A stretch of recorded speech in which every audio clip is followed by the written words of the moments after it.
구름을 뚫고 나오는 햇살처럼. 신양수. 독립운동가 아버님. 나는 딸만 셋이라 아들을 바라는 아버지의 늦둥이 딸로 1943년에 지명도 기억 못하는 중국에서 태어났다. 나와 큰언니는 15살 나이 차가 난다. 부모님은 학령기에 새 언니는 기숙학교에 보내놓고 어린 나만 데리고 독립운동을 위하여 여러 곳을 다니셨다. 아버지 신영호님은 1919년 경성중앙학교 재학 중에 3.1 독립선언서를 지니고 고향인 충북 청원으로 가셨다. 3월 9일 청주 농업학교 기숙사 학생들에게 서울의 독립만세운동 상황을 알렸다. 그리고 청주에서도 독립만세 시위를 벌이자고 제의하고 독립선언문과 경고문 등을 제작하고 인쇄하는 등 거사 준비를 하다가 사전에 발각되어 일경에 체포되어 일본 제국의 보안법 위반으로 1년여의 옥고를 치렀다. 정부에서는 아버지의 공훈을 기리어 1990년에 건국 훈장 예족장을 추서하였다. 언니들은 부모님과 떨어져 외롭고 힘든 중에도 타국에 살면서 공부 못하면 무시당할까 악착같이 공부했다라고 한다. 얼굴도 기억나지 않는 아버지는 1947년 45세에 중국에서 돌아가셨다. 아버지의 독립운동은 뒤늦게 1990년에 국가로부터 인정받았다. 중국에서의 많은 것을 기억하고 있었던 큰언니가 1993년 살던 곳에서 가서 아버지 유해를 모셔와 대전 현충원에 안장하였다. 김대중 대통령 시절 국가유공자 예우에 관한 법이 바뀌면서 우리 자매의 자녀들, 독립유공자 딸의 후손도 유공자 혜택을 받을 수 있게 되어 기뻤다. 세월이 바뀌어 아들에게만 주어지던 유공자의 영광이 딸에게도 비춘 것이다. 해방이 되고 우리 가족은 할머니가 위독하시다는 소식을 듣고 충북 청주로 돌아왔다. 할머니는 엄마가 19세에 시집을 왔을 때 32세셨다고 한다.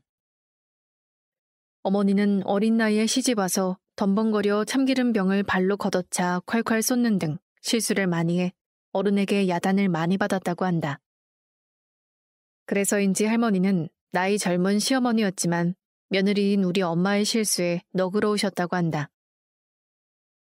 우리 엄마가 실수해도 야단치지 않으시고 늘 어디 다치지 않았니? 하고 야단치기보다는 몸과 마음을 챙겨주셨다. 이런 할머니와 엄마의 이야기를 언니들과 추억하면 마음이 늘 따뜻해진다.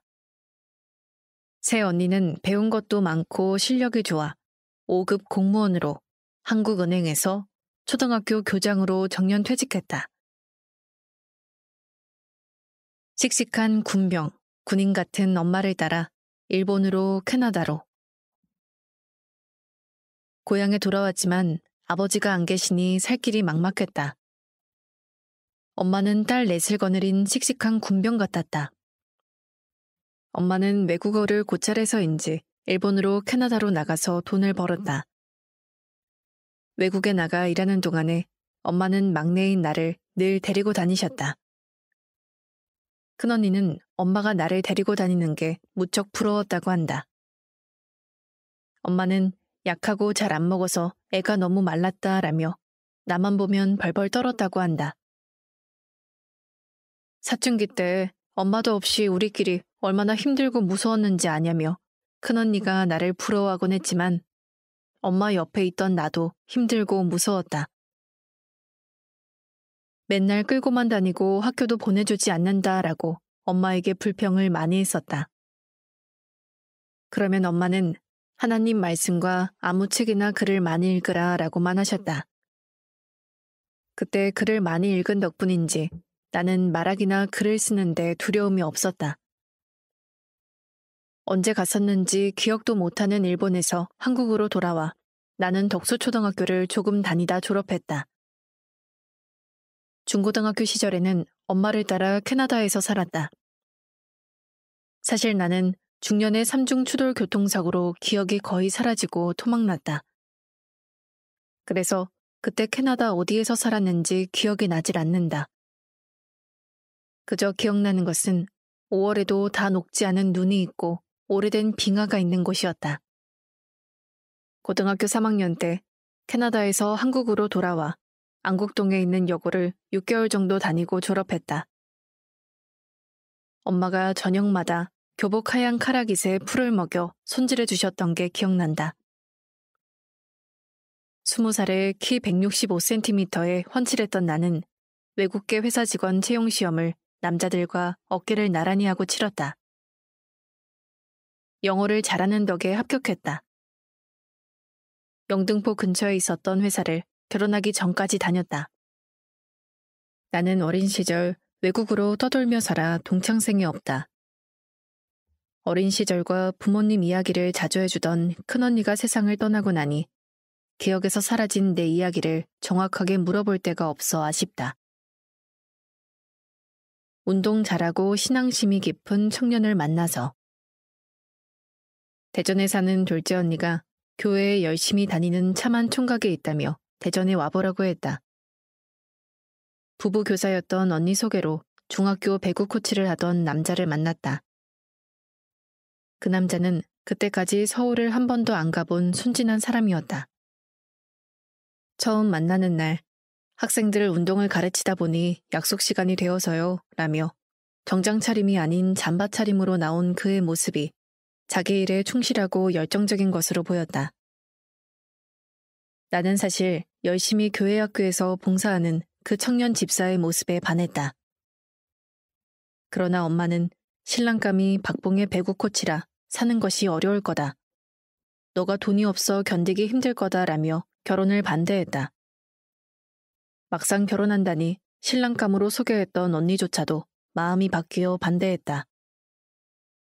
나는 사람이 하루에 3끼 먹는 건 다 같지 부자라고 6끼 먹어요 하며 남편 월급이 적은 것을 신경을 쓰지 않았다. 젊은 남편은 운동과 클래식 음악을 좋아하고 교회 봉사에 최선을 다하는 참 순수한 사람이었다. 내 나이 27살에 그를 3번째 만나는 날 4대 독자 31살 노총각과 결혼식을 올렸다. 늘 다정한 남편도 좋았지만 아버지 정을 모르고 자란 나를 늘 믿어주고 칭찬해주시는 장로셨던 시아버님이 참 든든하고 좋았다. 야구선수 출신으로 운동을 좋아하는 시아버지는 운수사업과 건축 설비 등 여러 사업을 하는 대범한 분이셨다. 나는 시아버지의 오른팔이 되어 사무실 일을 도왔다. 자식이 귀한 집안인데 72년에 첫아들, 75년에 둘째 아들을 낳았다. 첫째는 5살에 천자문을 뗄 정도로 머리가 좋았다. 둘째는 매사 여유 있는 품성이었다. 밖에서 일하는 나를 대신하여 시어머니가 2 아들을 키워주시고 집안 살림을 해주셨다. 복이 많은 나는 일하고 들어오면 시어머니가 차려주는 밥상을 받아먹었다. 이 나이 되도록 시어머님의 밥상을 받아먹은 것은 큰 자랑거리이고 감사한 일이다. 내 친구들은 예전에 겪었던 험한 시집살이 한을 얘기하고 또 하며 눈물을 흘리며 세월이 가도 잊지 못하던데 나는 그런 게 하나도 없기 때문이다. 돌아보니 시부모님의 사랑을 많이도 받았다. 어느 날 살림을 할 줄 모르는 내가 손님이 온다고 뭔가를 요리를 했는데 아이들이 맛이 없다라며 야단이었다. 하지만 시아버지는 형편없는 내 요리도 괜찮다, 맛나다라고 편을 들어주셨다.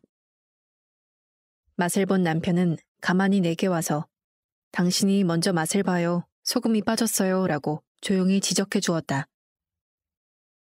간도 볼 줄 모르는 엉터리 주부를 시부모님이 너그럽게 봐주신 것은 지금 생각해봐도 너무 감사하다. 남편과 시아버지가 내 편을 들어주고 울타리가 되어주니 참 든든하고 기분이 좋았다. 내가 기분이 좋으니 남편에게나 시부모님을 잘 숨겼다. 나는 시아버지께 저를 깊은 사랑으로 폭포수 같은 사랑을 부어주어 사람 버려놓으셨어요 라고 농담을 하곤 했다. 시아버지는 나의 사업상 건의도 잘 들어주셨다. 아이들이 건강하게 쑥쑥 자라고 시아버지를 도우며 대전에서 살던 그때가 행복한 시절이었다. 남편 건강에 적신호가 켜지다. 어느 날 남편의 심장 판막에 큰 문제가 생겼다. 심장이 약한 사람이 그동안 어떻게 운동을 할 수 있었는지 이상했고 믿을 수가 없었고 여러 의문만 들었다. 남편은 세브란스 병원에서 훌륭한 의사 선생님 덕분에 서둘러 수술을 잘 마치고 죽을 고비를 넘겼다. 막혀있던 판막을 집도이가 임시로 뚫어놓았는데 2, 3년 뒤에 다시 수술해야 한다고 했다.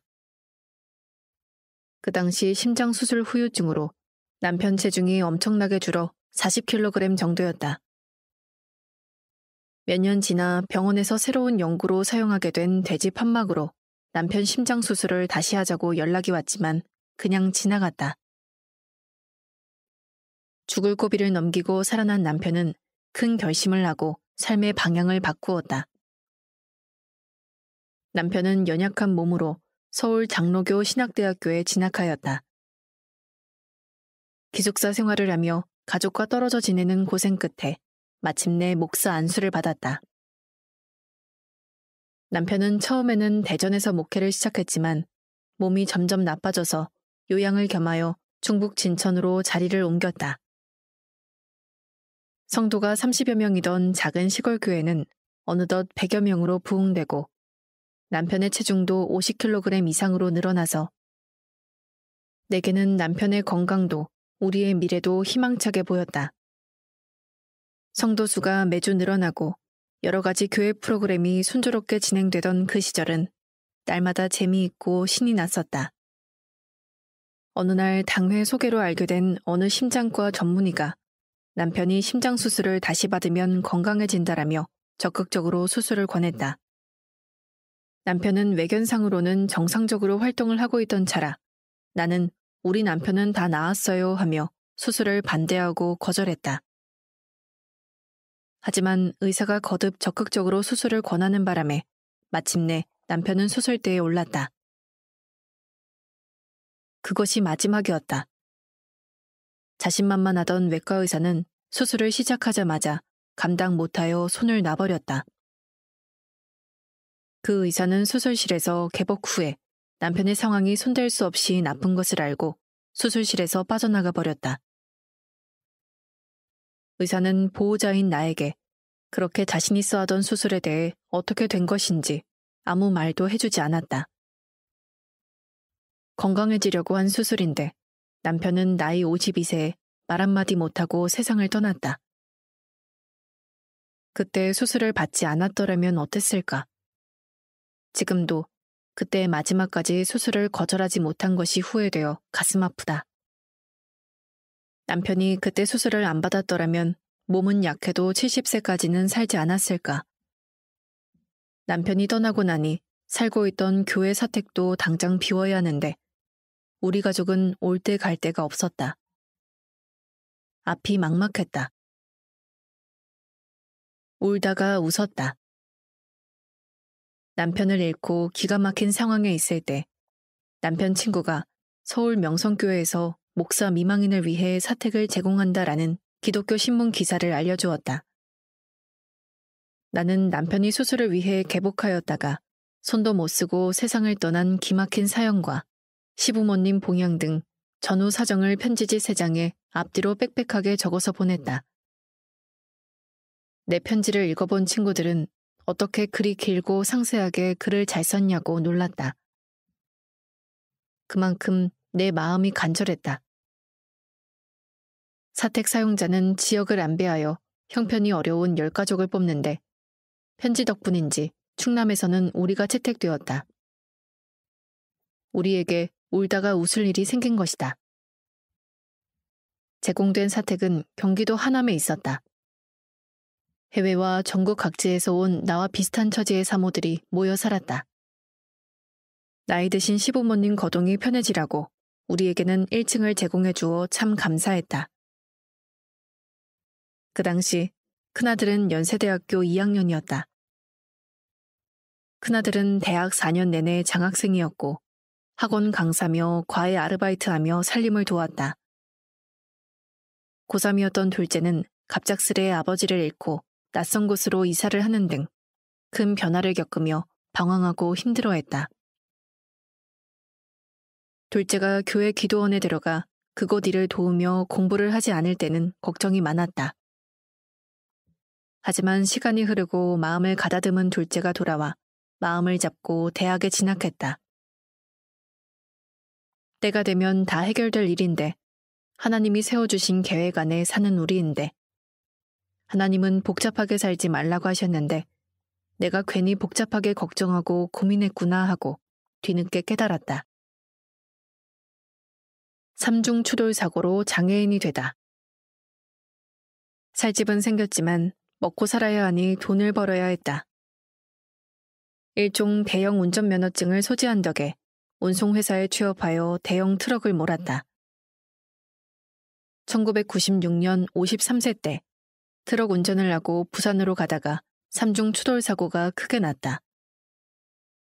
나는 척추뼈도 부러지고 다리도 다쳤다. 결정적으로 머리도 심하게 다쳤다. 가장 크게 다친 곳은 머릿속 시신경이었다.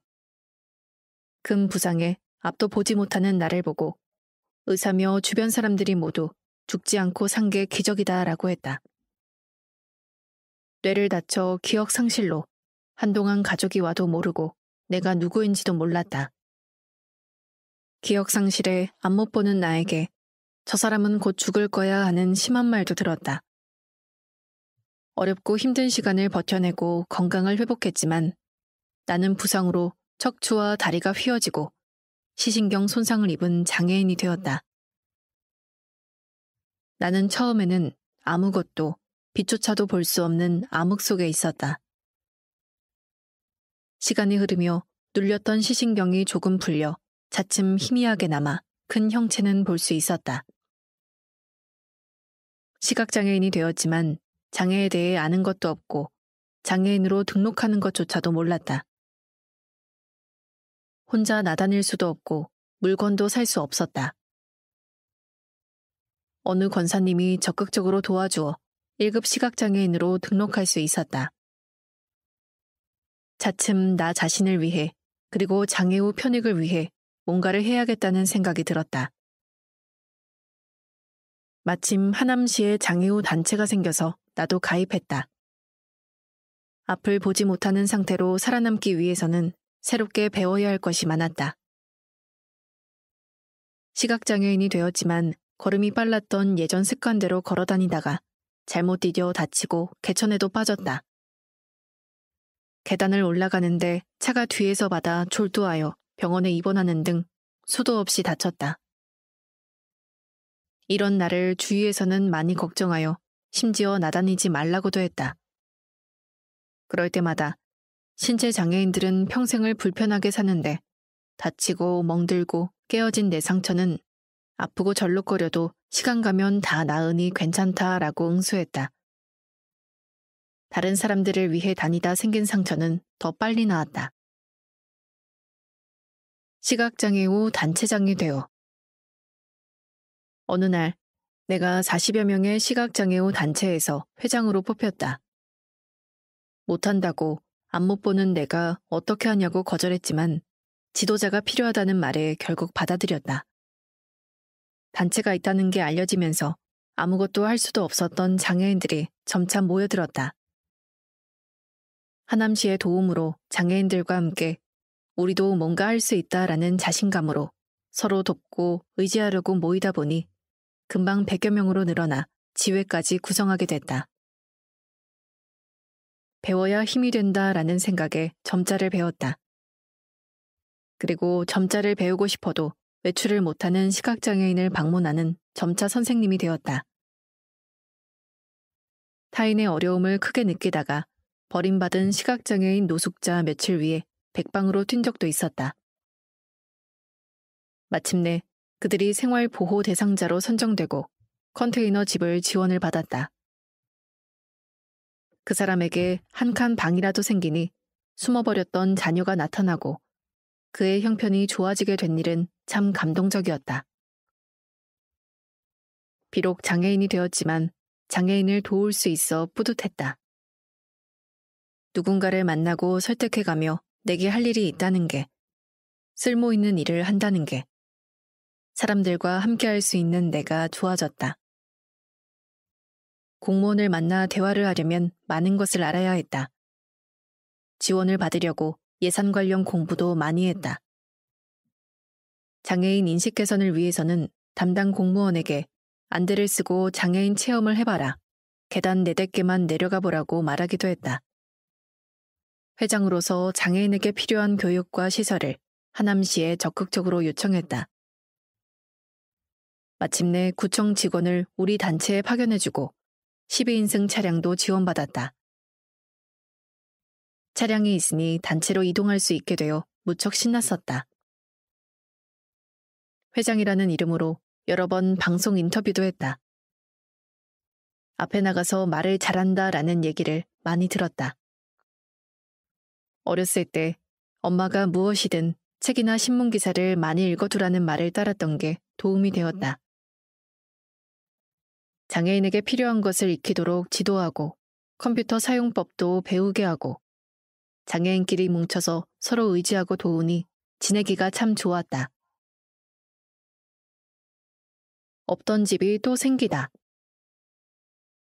교회의 지원을 받아 살던 하남집에서 10년 넘게 걱정 없이 살았다.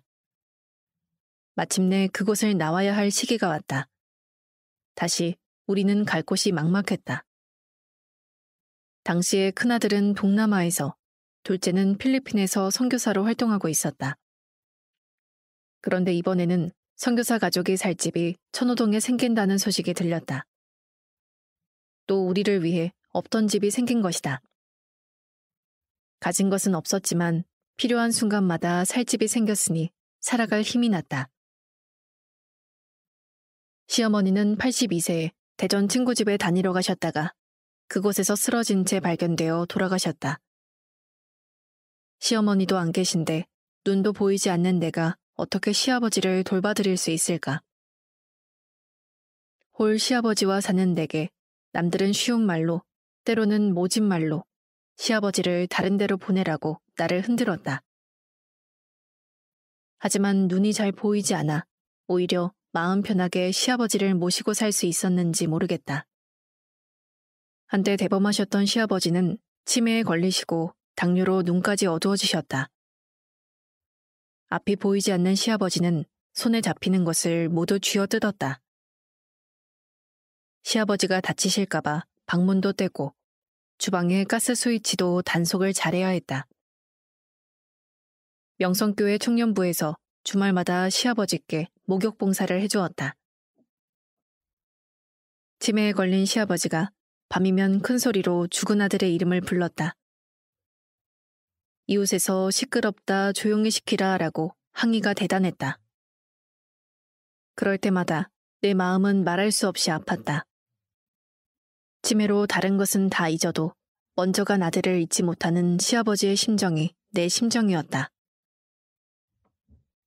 이웃의 항의도 항의지만 내 힘으로는 시아버지를 밤에 조용하게 할 수도 없고 힘에 부쳐서 좋은 요양원에 모시려고도 했었다. 하지만 시아버지는 경황 중에도 절대로 너와 떨어져서는 지낼 수가 없다라고 완강히 말씀하셨다.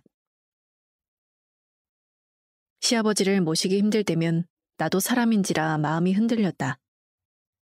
그럴 때마다 젊은 날 나를 사랑해주고 내 허물을 덮어주셨던 시아버지의 크고 깊은 사랑을 순간적으로 떠올렸다. 시아버지께 나는 며느리가 아니라 딸이었던 것을 깨달았다. 내게 폭포수 같은 사랑을 주셨던 시아버지는 88세로 세상을 떠나셨다. 시아버지가 돌아가셨을 때 남편이 떠났을 때보다 더 슬펐다. 남편이 떠났을 때는 수술과 관련되어 따질 일이 있어 정신이 없었다. 또 남편 장례식 때는 주변을 의식했었지만 시아버지가 돌아가셨을 때는 그저 무방비 상태로 슬퍼할 수 있었다. 그 후에 천호동에서 나와 다시 대전으로 가서 초라한 흙집에서 살았다. 둘째가 혼인을 하게 되었는데 언니가 혼인을 치르려면 너가 서울에 살아야 한다라고 조언했다. 서울에 집 얻을 형편이 안 되어 언니의 도움을 받아 부랴부랴 북아현동 꼭대기에 반지하 집으로 이사했다. 반지하지만 창으로 볕이 잘 드는 그 집에서 4년을 살았다. 둘째는 선교 모임에서 만난 처녀와 교제하다가 결혼했다. 하남집과 천호동 집을 제공해준 명성교회 교인이 된 둘째 아들을 교회의 여러 사람이 도와주어 아름답게 예식을 치를 수 있었다. 예전 진천에서 인연을 맺었던 많은 이들도 아들 결혼식을 어찌 알고 모두 와서 나를 대신해서 잔치 음식을 차려 하객을 대접해주어 그 고마움을 잊을 수가 없다. 다시 내 집을 찾아서 아현동 집에서 살 때 성북복지관에서 컴퓨터 활용법을 가르친다는 정보를 알고 어찌어찌 성신여대역까지 지하철을 타고 다닐 때였다. 아주 저렴하게 집을 빌려주었던 아현동 집주인이 이곳이 재개발 지역으로 선정되었으니 일주일 안에 집을 비워야 보증금을 줄 수 있다라고 전화 통보를 했다. 어떻게 일주일 만에 집을 구해 나갈 수 있단 말인가. 기가 막힌 나는 복지관 공부를 마치고 근처 부동산에 가서 하소연했다. 부동산에서는 근처에 오랫동안 나가지 않아 빈 채로 있는 적당한 집이 있다며 보여주었다. 환기도 잘 되고 앞도 막히는 데가 없어 볕도 잘 들어오는 2층이었다. 안방은 넓고 좋았지만 눈이 잘 보이지 않아 그때는 몰랐는데 작은 방 천장이 비스듬한 게 흠이었다. 지금 사는 집이다. 적은 보증금으로 급하게 이사와 산 지 12년이 되었다. 집주인은 아직 보증금을 한번 올리지 않아 처음 그대로다. 젊은 주인은 나만 보면 그저 편히 사세요 라고 하니 나는 집 걱정, 돈 걱정 안 해도 되는 참 복이 많은 사람이다. 구름을 걷고 나오는 햇살처럼 살다. 요즘 내 눈이 점점 나빠지니 돌아가신 시아버지 생각이 많이 난다. 기운도 세고 바깥 일을 척척 해내시던 어른이 앞이 안 보여 얼마나 힘드셨을까. 내가 아버님 하고 부르면 거리가 멀다 하시고 그래서 내가 웃으면서 아빠 하고 장난을 치면 남들이 들으면 뭐라고 생각할까 하시며 장난을 받아주시던 넉넉한 품성의 시아버지는 내 평생의 든든한 백이었다. 그러고 보니 나는 평생 나를 지켜주시는 하나님 백, 늘 품어주시던 시아버지 백, 그리고 독립유공자 훈장을 받으신 영광스러운 친정아버지 백, 이국 땅에서 선교를 위해 애쓰며 기도하는 두 선교사 아들 백, 그리고 다정했던 남편 백이 지금까지 나를 지탱해 주었다. 내 삶은 때때로 구름이 드리워진 적도 많았지만 든든한 백에 있어 나는 구름을 걷고 나오는 햇살처럼 살 수 있었다. 백의 의지에 앞에 놓인 구덩이 같고 함정 같은 어려움을 잘 건넜다. 또 이 땅에 내 집이 없어도 지금까지 잘 살아낼 수 있었다. 요즘 일주일에 2번 보람의 병원에 다니며 재활치료를 받고 있다. 오고 가는 길이 멀고 재활치료는 무척 아프고 힘들고 동작은 어렵다. 혈압이 높아 조금만 걸어도 숨이 차고 힘들다. 그래도 치료실 선생님이 시키는 대로 참고 운동을 따라하고 있다. 확대경을 활용해 스마트폰에서 정보 검색이 요즘 내가 즐기는 일이다. 서울 여러 복지관에서 시행하는 교육을 검색해서 내게 맞는 것을 찾아 신청한다. 복지관 친구들에게 정보 공유도 즐긴다.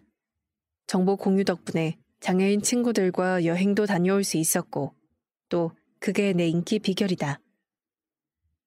최근에는 친환경 양말 공예를 체험했다. 양말 만들고 남은 자투리를 이용해 손가락으로 뜨개질하는 것인데 방석이랑 냄비 받침을 만들어 보니 재미있었다. 지금 큰아들은 동남아에서 선교 활동을 하고 있다. 둘째는 필리핀에서 평신도 선교사에 이어 필리핀 사립기독학교 교사로, 며느리는 국립학교 중국어 교사로 일하고 있다. 두 아들이 믿음으로 잘 커준 것을 늘 감사하게 생각한다. 둘째는 안식년이 되어 한국에 돌아올 날을 손꼽아 기다리던 중에 코로나 사태가 발생하여 필리핀에 9년째 발이 묶였다. 다행히 올해 코로나 상황이 나아져 둘째가 6월에 귀국할 예정이다. 어서 빨리 그날이 오기를 설레는 마음으로 기다리고 있다. 그 옛날 외국살이하던 씩씩한 엄마를 닮아 철판 같은 마음을 가졌지만 삶을 돌아보니 잊고 살았던 눈물이 난다. 어려서는 결핍이 많은 사람이었지만 결혼하고 남편과 시부모님의 풍성한 사랑으로 채워져 거듭났다. 평생을 작은 것에도 만족하고 감사한 마음으로 살았다. 비록 눈은 안 보이지만 열린 마음으로, 열린 귀로 모든 사람과 모든 종교를 존중하고 포용하며 살아왔고 남은 삶도 그렇게 살고 싶다. 구슬작가 강유정